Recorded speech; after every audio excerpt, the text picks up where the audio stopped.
Čo je to prvá pomoc? Tak prvou pomocou sú všetky úkony, ktoré vlastne zmiernia stav toho pacienta. To znamená, že nie len samotná resuscitácia, pretože veľa ľudí si myslí, že prvou pomocou je len stláčanie hrudníka a dýchanie do pacienta, čo nie je pravda.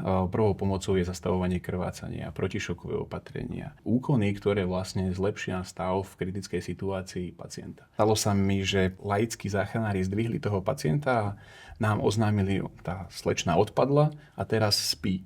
No ona nespí, vy ste ju zdvihli, ona je znova v bezvedomí. Takže ona nezaspala, ona normálne odpadla, ale nemala kam. Tie prvé náznaky resuscitácie, ktoré vznikli pred x rokmi, vyzerali tak, že človeka položili hrudníkom na súd a na súde ho válali a nejakým spôsobom sa snažili ten hrudník stláčať.